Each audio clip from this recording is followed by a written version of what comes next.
Баршаларыңызға қайырлы күн. Бүгін сіздерге өте оңай әрі тез дайын болатын тағам жасап көрсететін боламын. Соңына дейін қарап ұнаса лайк басып, құнды пікірлеріңізді жазып отырыңыздар. Каналыма жазылып қойыңыздар. Алдымен құрамымен танысып болыңыздар. Ол үшін күрішті алдын ала пісіріп дайындап аламыз. Немесе асып қалған піскен күріштен жасай береміз. Бізге керектісі ұсақтап туралған ет, сәбіз, бұршақ және де жүгері, көк бұрыш, қызыл бұрыш, қияр, көк пияз, зілбір және сарымсақ барлығын ұсақтап турап аламыз. Одан соң жұмыртқаны алдымен майда қуырып аламыз. Барлығын аз мөлшерде алдым, адам санына қарай. Егер де көбірек жасасаңыздар, көп еселеп аласыздар. Жұмыртқадан 2 тал алып, азырақ тұз салып, қызып тұрған майға қуыратын боламыз сарғайғанша. Жұмыртқаны қуырып алған соң, бір ыдысқа алып, табаны жуып тазалап, етті салып қуыратын боламыз. Азырақ май құйып, ет піскенше қуырып аламыз.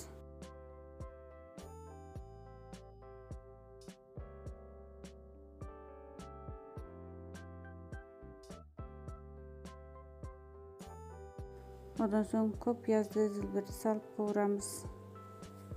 Сарымсақты саламыз. Және де қызанақты салып қуырамыз. Немесе қызанақтың орнына томат пастасын алсаңыздар да болады.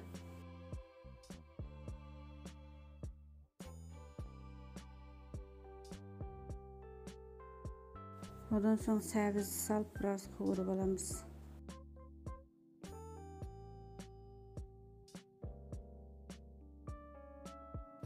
Одан соң қызыл бұрышты салып қуырамыз. Одан соң көк бұрыш пенен жүгеріні салып қуырамыз. Консервадағы піскен жүгері, піскен бұршақты аламыз.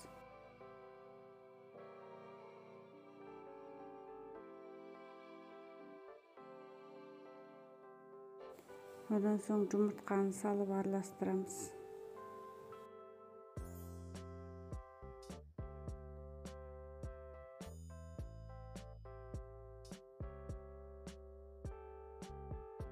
Жұмыртқаның кесектерін ұсақтап жібереміз. Күрекшемізбен бөліп.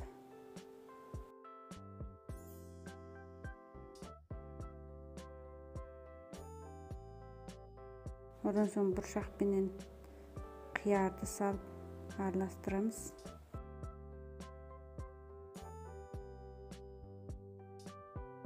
Дәміне қарай тұз салып араластырамыз.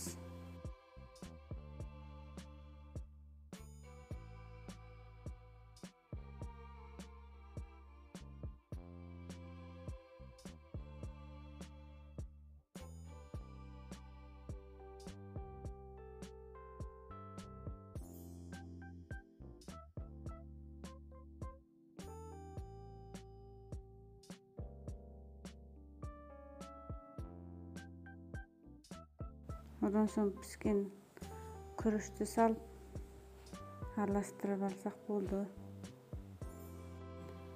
Жабысып тұрған кесек күріштерді күрекшемізбен басып ажыратып, жақсылап отырып араластырып шығамыз.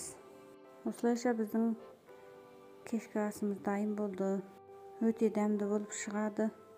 Сізде асығыс болған жағдайда еттің орнына колбасаны пайдалансаңыздар да болады. Қолда бардың барлығын араластырып, күрішті қосып араластырып осылай дайындасақ болды.